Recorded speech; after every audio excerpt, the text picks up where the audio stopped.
नमस्कार दोस्तों, मैं संजय आपका अपने इस चैनल पर स्वागत करता हूं। जैसे ही डोनाल्ड ट्रंप ने अमेरिका का चुनाव जीता, दुनिया में काफी देशों में नर्वसनेस बढ़ गई। हाल ही के दिनों में हुए कुछ इंसिडेंट्स के बाद दुनिया के काफी देश ट्रंप के बर्ताव से काफी चिंतित हैं। ट्रंप का एक डिक्टेटर वाला चेहरा अब दुनिया को दिखने लगा है।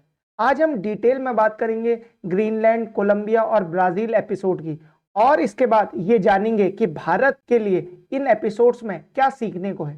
तो चलिए आज का वीडियो स्टार्ट करते हैं। चुनाव के दौरान ट्रंप ने ग्रीनलैंड को डेनमार्क से खरीदने की बात की थी। इस इशू पर ग्रीनलैंड और डेनमार्क से शार्प रिएक्शन है। ग्रीनलैंड डेनमार्क की टेरिटरी है। कुछ दिन पहले डोनाल्ड ट्रंप ने ग्रीनलैंड के पीएम से इस मुद्दे पर फोन पर बात करी। न्यूज़पेपर और मीडिया की माने तो ये कन्वर्सेशन काफी हीटेड रही। इसमें डोनाल्ड ट्रंप ने सारी कर्टेसीज को साइड में करते हुए डेनमार्क के पीएम को मिलिट्री थ्रेट ही दे डाला।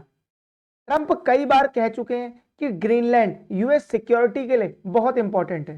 ट्रंप अपने पिछले कार्यकाल में भी इस प्रपोजल को लेकर काफी गंभीर थे, पर उस टाइम यह सक्सेसफुल नहीं हुआ।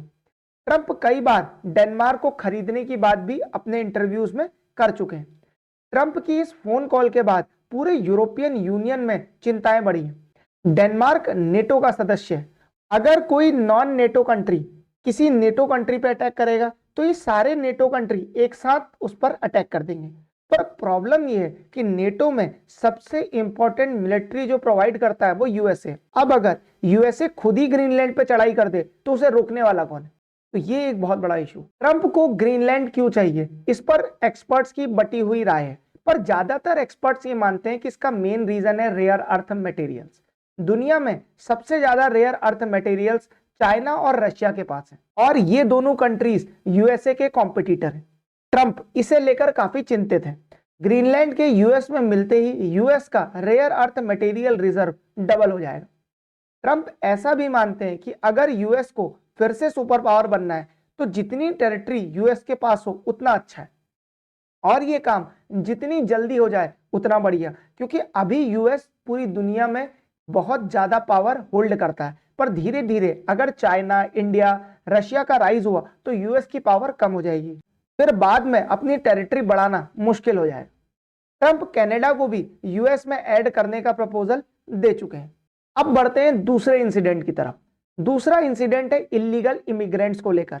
इस मुद्दे पर ट्रंप का रुख बहुत ही स्ट्रिक्ट है। ट्रंप ने हाल ही में ब्राजील के इलीगल इमिग्रेंट्स को ब्राजील भेज दिया।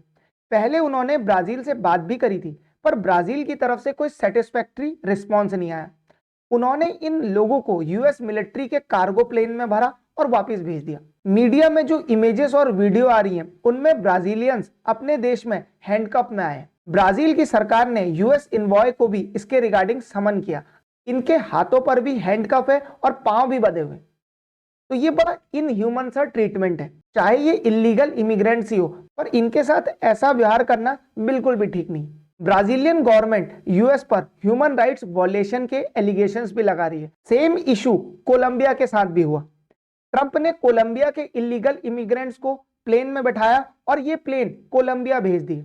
आइए सबसे पहले देखते हैं कि कोलंबिया है कहां। देखिए, कोलंबिया एक साउथ अमेरिका का कंट्री है। आप इसे मैप में बड़ी आसानी से वेनेजुला के बगल में देख सकते हैं। जैसे ही दो प्लेन्स की इंफॉर्मेशन कोलंबिया के प्रेसिडेंट के पास पहुंची, उन्होंने अपनी एयरफोर्स को यह ऑर्डर दे दिया कि ये प्लेन लैंड नहीं होने चाहिए। हम यूएस की दादागिरी के आगे नहीं झुकेंगे। जब ट्रंप को इस बात का पता लगा तो वो आग बबूला हो गए। यूएसए और साउथ अमेरिकन कंट्रीज के रिलेशन वैसे भी बढ़िया नहीं है, क्योंकि साउथ अमेरिकन कंट्रीज में ज्यादातर सोशलिस्ट गवर्नमेंट है और कोलंबिया में भी सोशलिस्ट गवर्नमेंट है।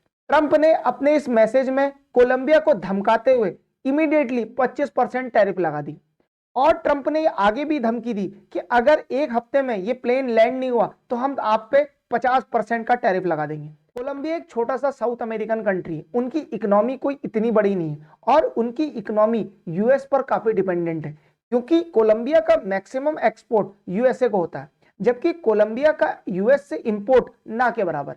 थोड़ी देर में कोलंबिया के गवर्नमेंट ऑफिशियल्स मिले और तब वहां के राष्ट्रपति ने यूएस की ये बात मान ली और उन दोनों प्लेन्स को कोलंबिया में उतरने की इजाजत दे दी। अब आप देखिए, ट्रंप ने ये पूरा कोलंबिया का कारनामा गोल्फ खेलते खेलते कर डाला।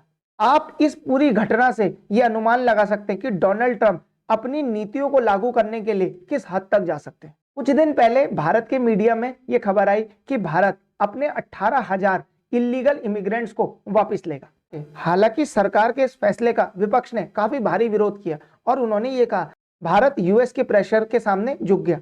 अब आप सोचिए, डोनाल्ड ट्रंप जिस एग्रेसिव मोड में चल रहे हैं, अगर उन्होंने 18,000 भारतीयों को प्लेन में भर के हैंडकफ इंडिया में भेज दिया होता तो इंडिया की क्या इमेज रह जाती। तो ये उस समय लिया गया एक डिप्लोमेटिकली प्रूडेंट फैसला था। आज ही ये खबर आई है कि प्रधानमंत्री मोदी अगले महीने यूएस जाएंगे। ये पूरी जानकारी मीडिया को डोनाल्ड ट्रंप ने खुद दी। उन्होंने ये कहा कि उनकी प्रधानमंत्री मोदी से प्रोडक्टिव फोन कॉल हुई है। व्हाइट हाउस के द्वारा जारी किए गए बयान में फेयर ट्रेड टाइज और डीपर बायलैटरल कोऑपरेशन पर बात हुई। अगर प्रधानमंत्री मोदी और डोनाल्ड ट्रंप की मीटिंग सक्सेसफुल होती है तो आगे इंडिया के लिए ट्रंप के 4 साल काफी ठीक रहेंगे, वरना जैसा ट्रंप का मूड माहौल है, ट्रंप कुछ भी कर सकते हैं। ट्रंप 2.0 पूरी दुनिया के लिए अनसर्टेनिटी लाया है। आगे इस इशू पर जैसे जैसे डेवलपमेंट होंगे वैसे वैसे मैं आपके लिए वीडियो लाते रहूंगा। अब फाइनली एक एमसीक्यू। रिसेंटली एक देश ने क्रिप्टो करेंसी वर्किंग ग्रुप बना दिया है और उस देश में नेशनल क्रिप्टो करेंसी स्टॉकपाइल भी बनाने की बात हो रही है। आपको ये बताना है कि इनमें से वो कौन सा देश है। करेक्ट आंसर आप कमेंट सेक्शन में दीजिए। जिसका भी आंसर ठीक होगा मैं उसके आंसर को हार्ट दे दूंगा। May God bless you all.